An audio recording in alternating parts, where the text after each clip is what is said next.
Hey guys, this is our presentation on Stop Line 3 movement. Hi, I'm Isabel Crisafoli. I'm Stacy Seltzer. I'm Emerson Jorsky from Osage Nation, also known as Children of the Middle Waters. I'm Skylar Dukes. And I'm Audrey Lee.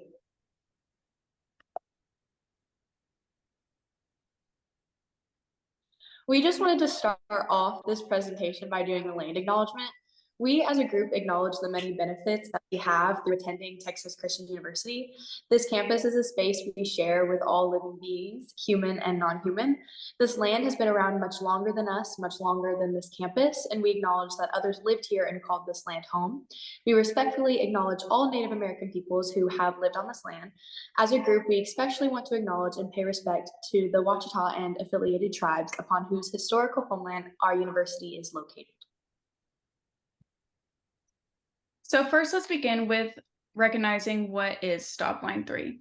So Line 3 is a pipeline that was first constructed in 1961 by Enbridge, and a proposal for expansion was announced in 2014. In response to the proposal in 2014, thousands of people showed up to hearings in Minnesota and Wisconsin to show their opposition. This was the first action individuals took to begin their resistance. Stop Line 3 is primarily based in Minnesota, where many of their peaceful and spiritual protests take place.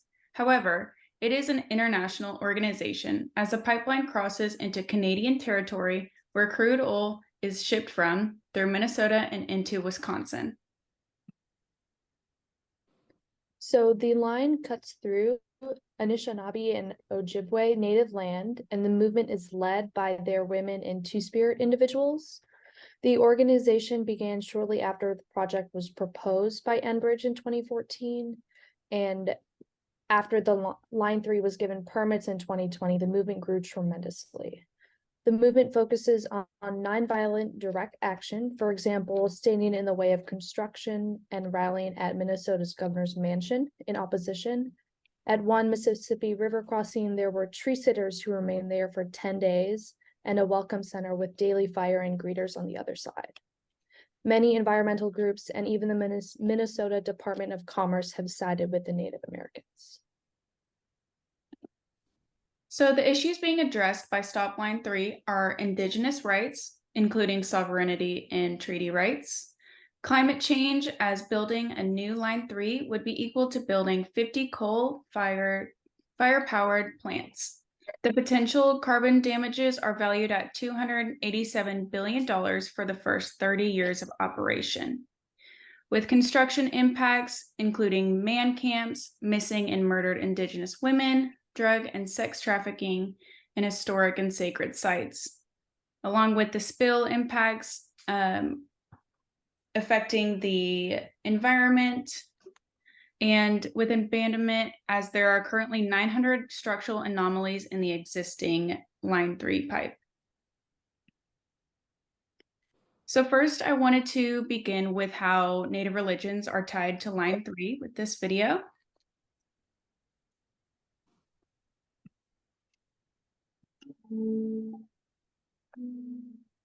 It's here, in the heart of northern Minnesota, where the waterways meet sprawling beds of wild rice. Wading in the knee-high water, we meet Winona Leduc of the White Earth Band of Ojibwe. It's the food for the spirits. And so our responsibility is to protect our wild rice.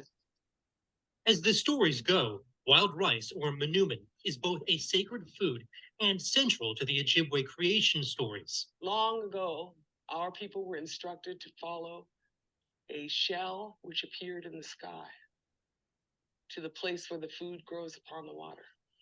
Leduc calls herself a water protector and says her ancestral homeland faces a new threat, an oil pipeline that runs through the heart of northern Minnesota.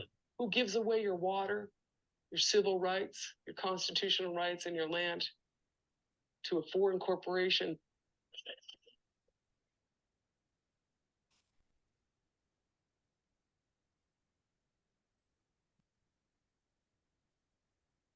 Alrighty, so next I wanted to include some quotes said by Anaquad McGeezy, who also uses the name Wendy Stone. She stated, "Ricing is a family reunion and a celebration of what allows us to live on the earth."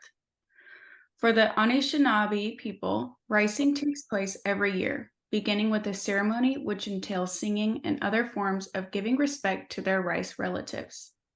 During this ceremony, some of the rice grains are returned to the water to feed the animals and other beings nearby, while also making sure the rice returns for the following year, similar to what we see with the first salmon ceremony of the Coast Salish. The rice lakes are under threat as development and leaking of Line 3 will impact the water quality it grows in, as well as the soil, as heavy machinery usage will compact the substrate, eliminating biochemical molecules from carrying out necessary biochemical reactions that sustain life.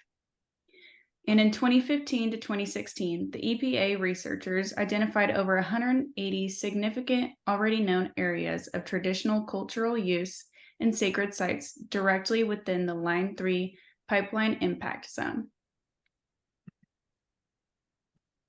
So what actions can people take to show support for Line 3? People can sign a statement of opposition found on the organization's website. While you do this, you can also sign up to either pledge to host an event, support direct action, or take direct action in support of this issue. You can also write the Army Corps of Engineers Jamie Pinkham and/or Joe Biden and include personal stories on why the fight is important to you. Other options also include writing articles or letters to the editor of your local paper, contacting your tribal leaders and/or city council members, or Governor Tim Walz to ask that they publicly oppose the pipeline. You can also greatly help by interacting with and following the organization's social media page to spread the word about what's happening here and to help others get involved too. You can also find out if your bank is one of the 64 backing DAPL and tar sands pipeline, and if so, you can support the issue by moving your money to alternative sources and other banks. You could also send a direct email to CEOs of banks like Chase and Bank of America and TD Bank to try to help them get involved in this issue too. Or you can also take other smaller actions such as simply buying a lawn sign from Honor the Earth and putting it in front of your house to publicly show support. How did Line 3 bring people together in a time that's not well? There's resistance campaigns, such as the Janeway Collective, Camps Migizi, and Honor the Earth, or organizations that are led by Indigenous women and Two-Spirit people. The Native people involved in these groups are Ojibwe, I'm so sorry, I said that wrong. Ojibwe, Ojibwa, Chipera, and Soto. All of these groups are part of the Anashi, which are located in what is now southern Canada, the northern Midwestern United States, and the Northern Plains. People from different locations have come together to fight for the common goal to end pollution that's damaging the climate, to speed up the transition for clean energy, and to create a just and healthy future for all. And many people in the community have come together and established ceremonial lodges and resistance camps along the pipeline. One example of this is the Water Protector Center. This was built to educate and give people a space to protect their land and the water that moves through it. The term water protector has been used by thousands of people to come together to resist the destruction of public lands. So, what are ways that you can get involved, as Isabel has already shared a little bit of, but there are also social media ways that you can get involved. So they have a website, stopline3.org, where you can find information on what it is, why the opposition, what you can do. Also on there, you can find a YouTube video on what is Line 3. You can find Line 3 resistance maps, so where people have been beginning their roadway destruction and like the areas that are being affected and the camping places that are along the line that are going to be destroyed. You can find on their Facebook page called Native Roots Radio, you can find speeches of protests speaking at the Treaties Not Tar Sands rally.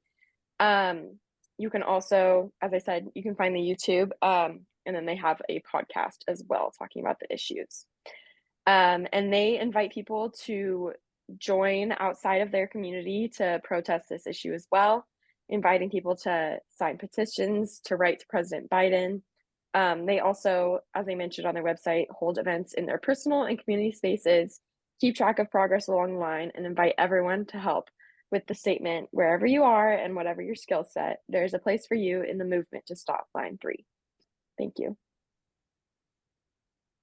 And here we have attached our resources. We did find a great Google Drive where people have submitted their own artwork, and which you also see in the slides, that are free to use on social media and wherever you would like to publish them.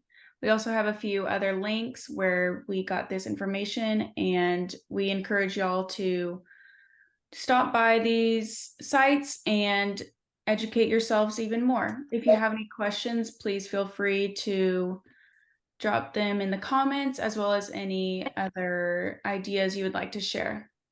Thank you so much. Thank you. Thank you. Thank you.